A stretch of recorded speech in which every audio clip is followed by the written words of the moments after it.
Dear friends, this is Akanksha Singh. Welcome you on YouTube channel Way to JRF. आज हम discuss करने वाले हैं मॉक टेस्ट सीरीज़ नंबर 43। तो इसके पहले की 42 वीडियोज़ हैं, तो उसका एक पूरा अलग से प्लेलिस्ट है जिसका लिंक डिस्क्रिप्शन में दिया है एंड ऊपर आई बटन पर भी दिया है। तो वहाँ से आप पूरी प्लेलिस्ट ज़रूर चेक करिएगा। तो अगर आप पीजीटी, टीजीटी या नेट तीनों में से किसी भी चीज़ की प्रिपरेशन कर रहे हैं तो वो आपको बहुत ज़्यादा बेनिफिशियल होगी, क्योंकि ये जो मॉक टेस्ट सीरीज़ है वो पीजीटी, टीजीटी और नेट के अकॉर्डिंग प्रिपेयर की है मैंने, तो आप इनको ज़रूर देखिएगा, आपके लिए बेनिफिशियल होगी। नाउ स्टार्ट करते हैं वीडियो। उससे पहले अगर वीडियो अच्छी लगे तो लाइक एंड शेयर ज़रूर करिएगा, और अभी तक आपने चैनल सब्सक्राइब नहीं किया है तो चैनल को भी सब्सक्राइब ज़रूर कर लीजिएगा। साथ में बेल आइकन भी प्रेस कर दीजिएगा, जिससे आपको सारे नोटिफिकेशन टाइम टू टाइम मिलते रहेंगे। एंड टेलीग्राम चैनल का लिंक डिस्क्रिप्शन में दिया है, वहाँ से आप टेलीग्राम चैनल ज्वाइन कर लीजिए। आपको वहाँ पे सारे PDF मिल जाएंगे, साथ में कुछ क्वेश्चंस भी मिलेंगे। स्टार्ट करते हैं questions. In the preparation of paneer from milk at what pH casein precipitate. देखो यहाँ पे पूछा है कि पनीर जब बनाते हैं मिल्क से तब कौन सी pH ज़रूरत होती है। कहीं कहीं पे पूछ लेते हैं कि ऐसी pH जिसको कौन सी pH है जिसको iso electric point of milk भी बोलते हैं। जो जिस pH पे मिल्क जो है कोगुलेट करके पनीर बन जाता है, उस पॉइंट की जो pH होती है उसको आइसो इलेक्ट्रिक पॉइंट भी बोलते हैं।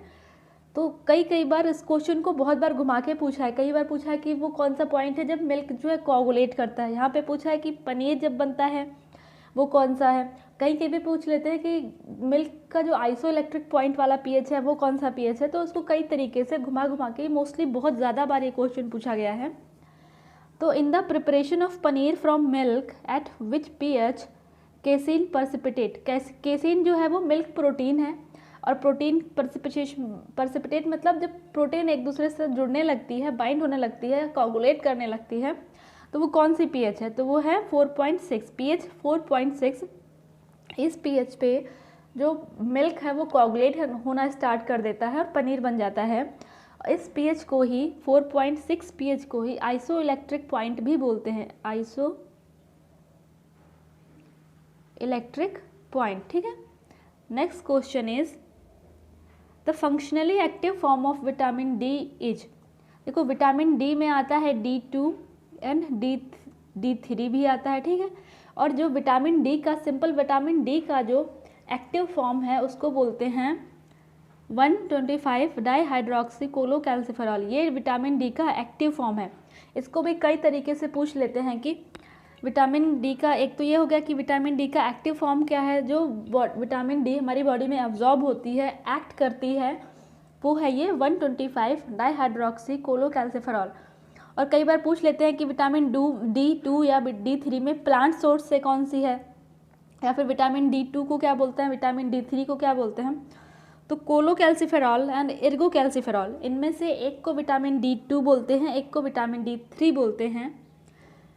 एंड जो विटामिन D2 है ये प्लांट सोर्स से आती है, और विटामिन जो D3 है ये एनिमल सोर्स से आती है। Plant source, animal source means fish oil और लीवर ऑयल, और प्लांट सोर्स जैसे मशरूम हो गया या और भी चीज़ जिसमें विटामिन डी प्रेजेंट है।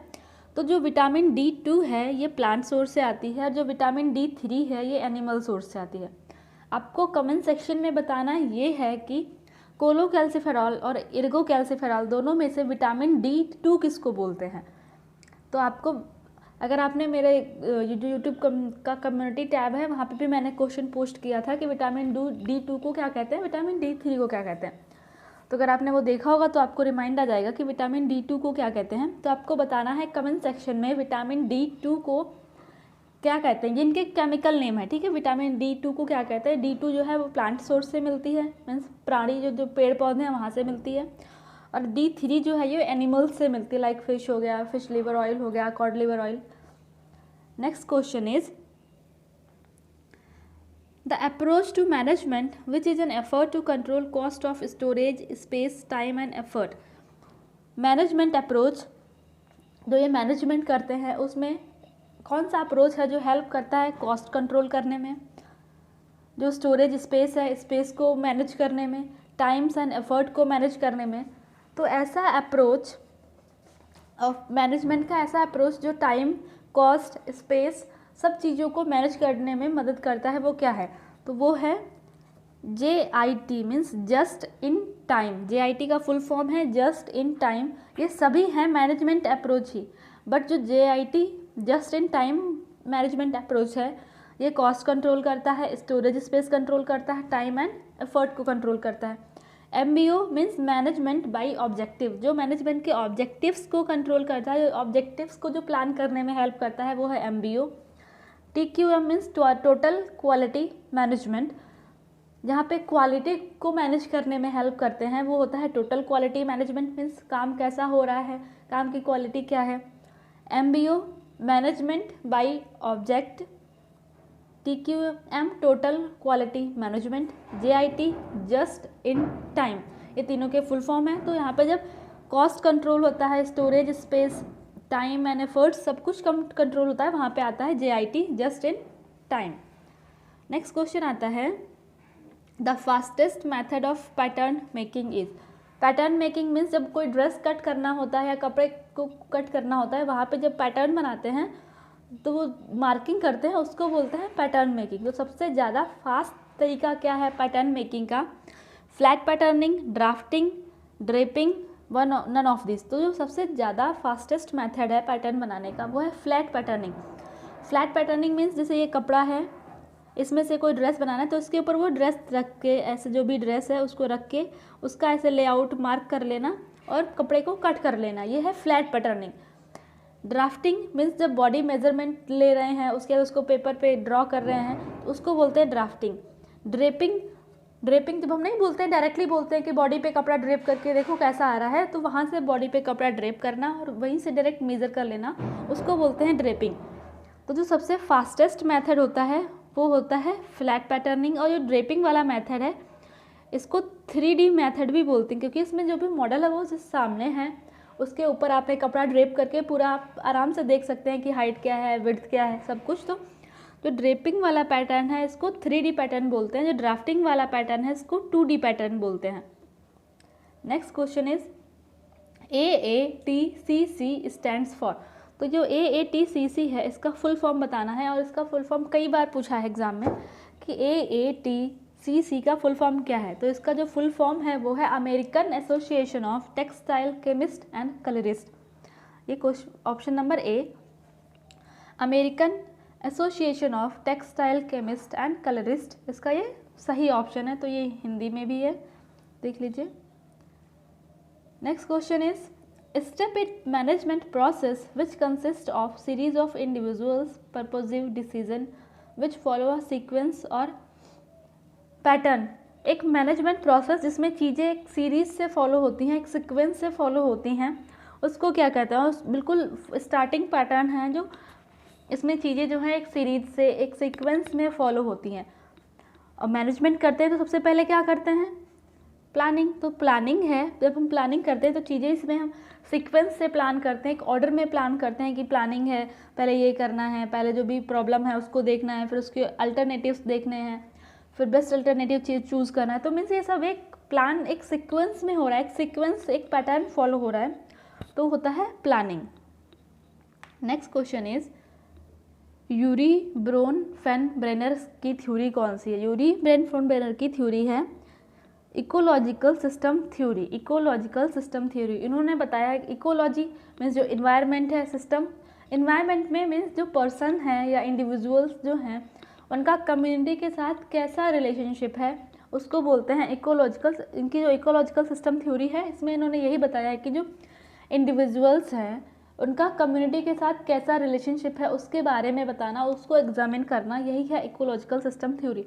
और इसमें इन्होंने 5 पार्ट दिए हैं, 5 इकोलॉजिकल सिस्टम दिए हैं, जैसे micro system, meso system, exo system, macro system and chrono system. ये 5 सिस्टम दिए हैं। 5 सिस्टम के बेसिस पे जो इंडिविजुअल का रिलेशनशिप है कम्युनिटी के साथ उसको एग्जामिन करते हैं, उसको देखते हैं कि जो पर्सन जो लोग कम्युनिटी में रह रहे हैं उनका कम्युनिटी के साथ रिलेशनशिप कैसा है। तो ये बताती है यूरी ब्रोन फैन ब्रेनर की theory ecological system theory. Next question is the program for promoting functional literacy among adult is. जो एडल्ट्स में फंक्शनल लिटरेसी बढ़ाने के लिए, एडल्ट हैं जो पढ़े लिखे नहीं हैं उनमें लिटरेसी, उनको पढ़ाने लिखाने के लिए कौन सा प्रोग्राम चलाया गया था? फंक्शनल लिटरेसी मीन्स जो बेसिक अर्थमेटिक कैलकुलेशन है, प्लस माइनस डिवीज़न सब्सट्रैक्शन, या फिर जो बेसिक रिक्वायरमेंट है कि जो पर्सन है वो उस जो डेली लाइफ टू लाइफ, जो डेली लाइफ में जो चीज़ें पढ़ाई लिखाई से रिलेटेड हैं उनको आराम से वो पढ़ सके, वो चीज़ें कर सके, तो उसको बोलते हैं फंक्शनल लिटरेसी। तो एडल्ट इसमें आते थे जिनकी एज 15 to 35 के बीच में थी, ये एडल्ट्स आते हैं इनमें, और उनको फंक्शनल लिटरेसी प्रोवाइड कराना। तो ये जो मिशन था वो था नेशनल लिटरेसी मिशन, और ये आया था 1988। मैंने एक क्वेश्चन भी पूछा था कि जो नेशनल लिटरेसी मिशन है ये कब आया था, तो उसका करेक्ट आंसर है 1988। इसके बाद कई बार रिवाइज हुआ, एक बार 2000 में, 2001 में, कई बार मीन्स रिवाइज हुआ। जो फर्स्ट टाइम आया था वो आया था 1988 में, और इसका जो मेन टारगेट ग्रुप था वो था 15 to 35 ईयर्स के जो एडल्ट पर्सन थे वो, और उनमें फंक्शनल लिटरेसी का प्रमोट करना, जिससे वो अपनी बेसिक जो डे टू डे वाली लाइफ एक्टिविटीज़ हैं उनको कर सकें। Next question is, in mass communication PSA stand for, communication जहाँ पे होता है मीन्स बोलचाल, बोलना, एक दूसरे से बातचीत करना, कम्युनिकेशन। अब मास कम्युनिकेशन है तो मीन्स बहुत ज़्यादा नंबर में लोग होंगे, मीन्स 100+ लोग होंगे, मास कम्युनिकेशन में 100+ आते हैं। तो PSA, इसमें यहाँ पे PSA का फुल फॉर्म क्या है, तो यहाँ पे PSA का फुल फॉर्म है public service announcement. Mass communication, अगर मास कम्युनिकेशन लिखा है वहाँ पे पूछ रहे हैं कि PSA मास कम्युनिकेशन में PSA का फुल फॉर्म क्या है, PSA का मीनिंग क्या है, तो वो है पब्लिक सर्विस अनाउंसमेंट। मीन्स बहुत ज़्यादा लोग हैं, वहाँ पे कोई चीज़ अनाउंस करके उनको बताना, that is public service announcement. Next question is, factor which are responsible for browning to cut fruit. जब फ्रूट कट करते हैं तो हाँ उसमें ब्राउनिंग होने लगती है। जैसे एप्पल है, एप्पल को कट करके रखा, उसकी लेयर जो है वो ब्राउन होने लगती है। एप्पल के साथ जैसे ब्रिंजल है, बैंगन, उसको भी कट करके रखो तो वो भी ब्राउन होने लगता है।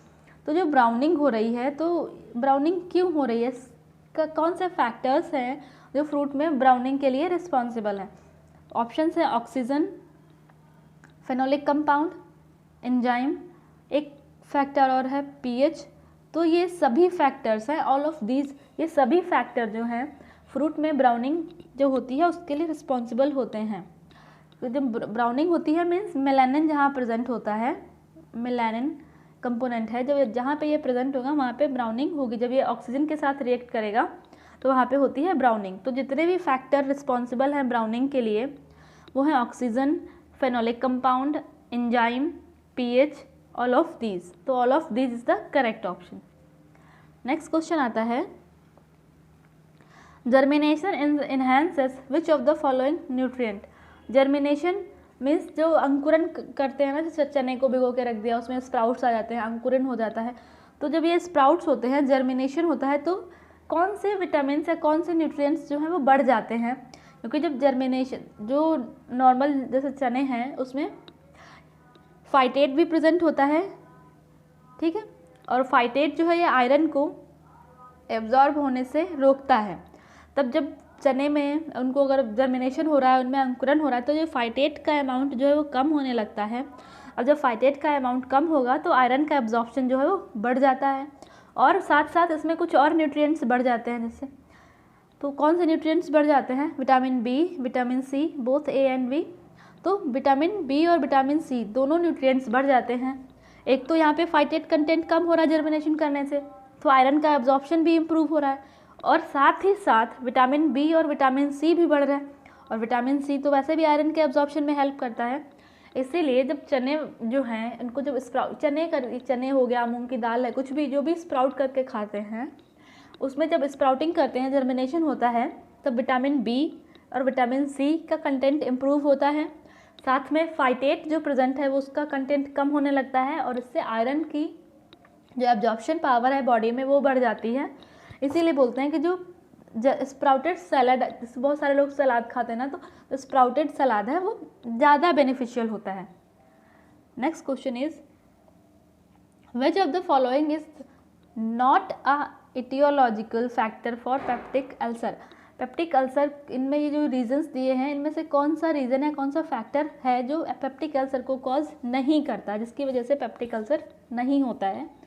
तो ऑप्शंस हैं Helicobacter pylori infection, eating habits, hereditary factor, high cholesterol level. तो इसमें से कौन सा फैक्टर है जिसकी वजह से पेप्टिक अल्सर नहीं होता है? तो हाई कोलेस्ट्रॉल लेवल, इसकी वजह से पेप्टिक अल्सर नहीं होता है। हाई कोलेस्ट्रॉल लेवल है तो ये डायबिटीज़, शुगर और हार्ट डिजीज़ के लिए रिस्पॉन्सिबल है। जैसे हेलिकोबैक्टर पाइलोरी ये पेप्टिक अल्सर कॉज करता है। ये हेलिकोबैक्टर पाइलोरी है माइक्रो ऑर्गेनिज्म है जो इन्फेक्शन कॉज करता है। ईटिंग हैबिट्स, कोई देखो बहुत जल्दी स्पीड में खाना खाते हैं और कुछ जैसे कोई फाइबर्स नहीं होते डाइट में, वो कुछ बहुत सारी चीज़ें हैं जो पेप्टिक अल्सर को कॉज करती हैं। उसके बाद हेरिडिटरी फैक्टर, अगर पेरेंट्स में पेप्टिक अल्सर के सिम्टम्स प्रेजेंट थे या उनको पेप्टिक अल्सर था तो जो ऑफ स्प्रिंग्स है, उनकी जो न्यू जनरेशन आने वाली है उसमें भी इसके सिम्टम्स देखे जा सकते हैं। ये हेरिडिटरी फैक्टर भी होता है पेप्टिक अल्सर वाला। तो जो हाई कोलेस्ट्रॉल लेवल है ये पेप्टिक अल्सर कॉज नहीं करता है, ये पेप्टिक अल्सर का कारण नहीं है। नेक्स्ट क्वेश्चन आता है which of the following are 12 weave construction.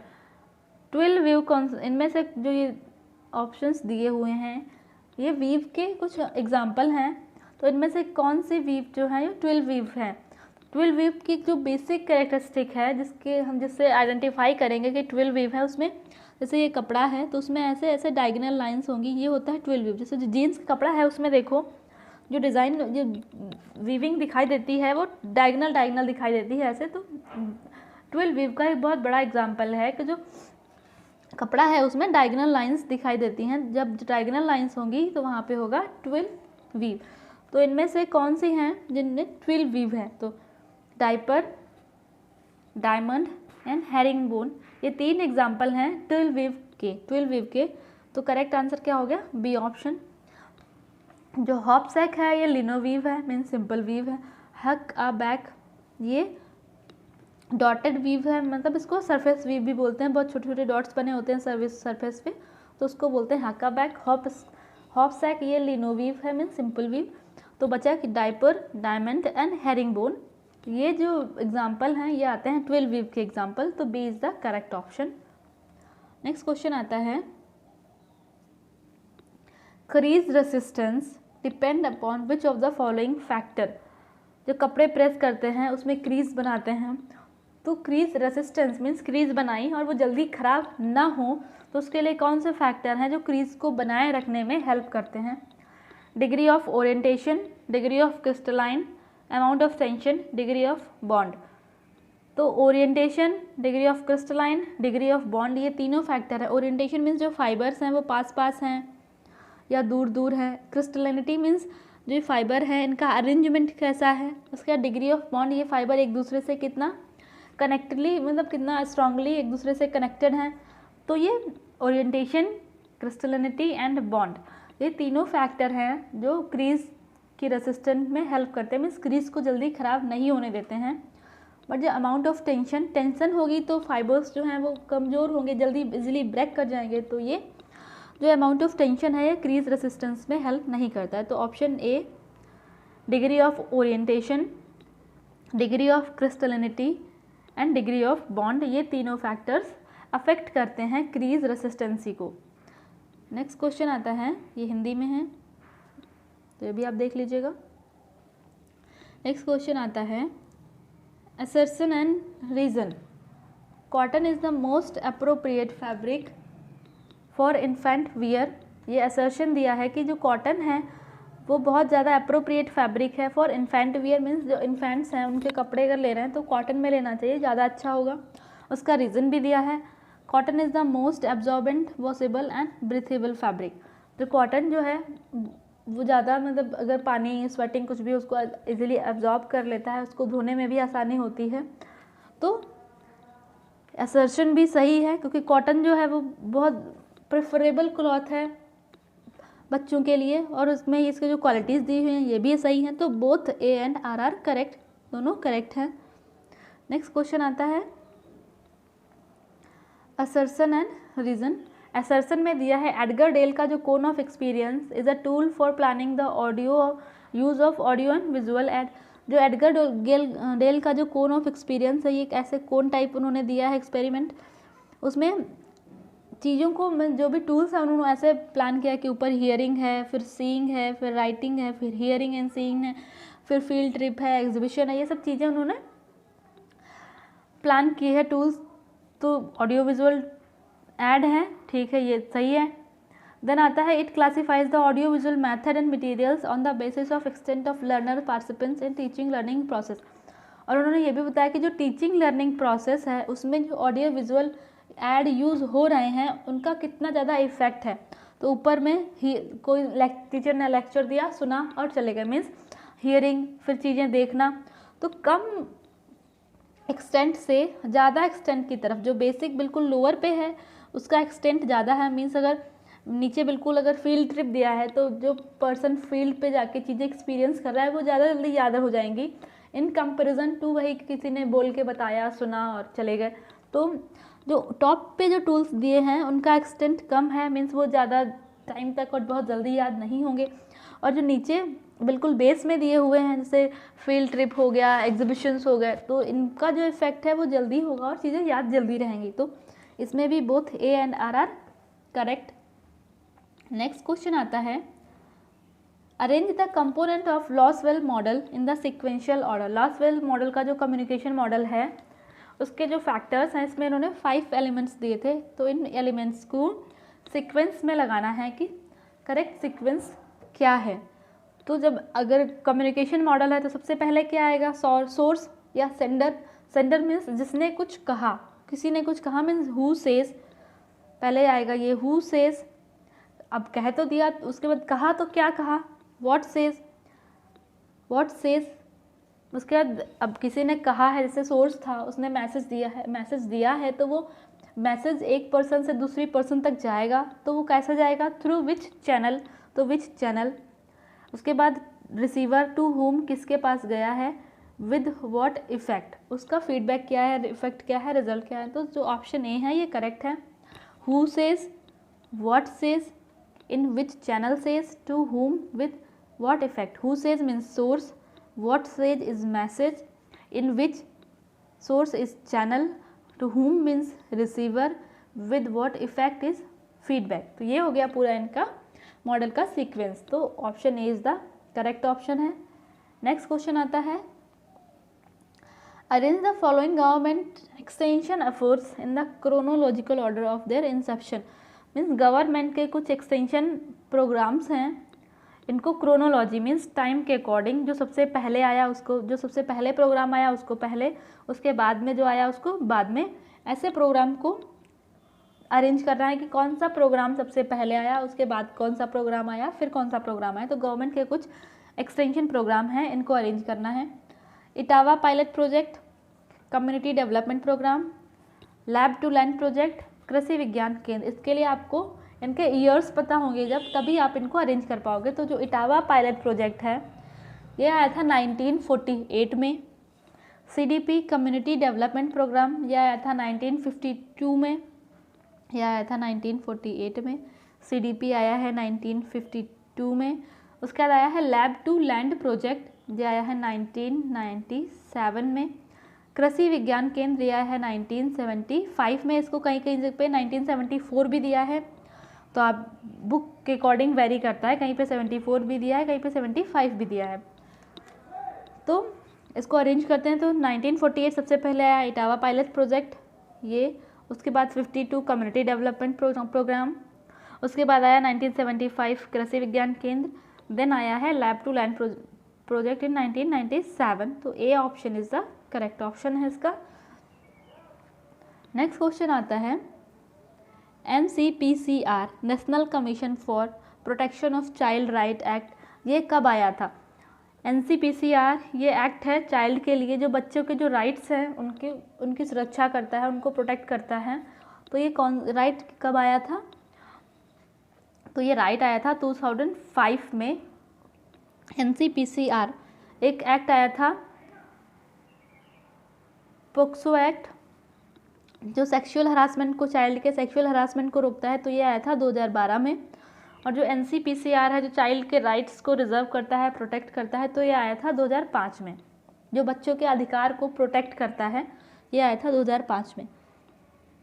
Next question is list 1 को लिस्ट 2 से मैच करना है। तो लिस्ट 1 में क्या है, NRHM, ICDS, मनरेगा, DPEP, ये कुछ प्रोग्राम्स थे। तो ये प्रोग्राम कौन सी चीज़ से रिलेटेड हैं, इसका इफेक्ट क्या है, तो उसको आपको मैच करना है। NRHM ये हेल्थ मिशन है, तो ये हो जाएगा हेल्थ मिशन। उसके बाद ICDS में क्या करते हैं, सप्लीमेंट्री प्रोग्राम, सप्लीमेंट्री न्यूट्रिशन देते हैं और जो लैक्टेटिंग प्रेग्नेंट वुमेन और 0 to 6 ईयर्स सब बच्चे हैं उनको न्यूट्रिशन तो प्रोवाइड करते हैं, तो ये आ जाएगा ICDS। देन मनरेगा क्या था, ये एम्प्लॉयमेंट एक्ट था जिसमें बोला गया था कि 100 डेज कंपल्सरी एम्प्लॉयमेंट मिलेगा, तो ये मनरेगा। यहाँ पे बच्चा education district program, education program था ये, तो DPEP फॉर एजुकेशन। तो जो करेक्ट ऑप्शन है वो हो गया C ऑप्शन करेक्ट है। तो आपको जो आंसर करना है कि जो कोलोकैल्सिफेरॉल एंड एर्गोकैल्सिफेरॉल था, इसमें से विटामिन D2 किसको बोलते हैं, तो आपको कमेंट सेक्शन में बताना ज़रूर है कि D2 किसको बोलते हैं। तो ये आंसर्स हैं, आप आंसर्स भी देख लीजिएगा। एंड वीडियो अगर अच्छी लगी हो तो लाइक कमेंट ज़रूर करिएगा एंड आंसर को ज़रूर कमेंट बॉक्स में बताइएगा D2 विटामिन किसको क्या कहते हैं। एंड अगर अभी तक आपने चैनल सब्सक्राइब नहीं किया है तो चैनल को सब्सक्राइब ज़रूर कर दीजिएगा। एंड जल्दी ही मिलते हैं नेक्स्ट वीडियो में, तब तक के लिए wish you all the very best, good luck, bye bye.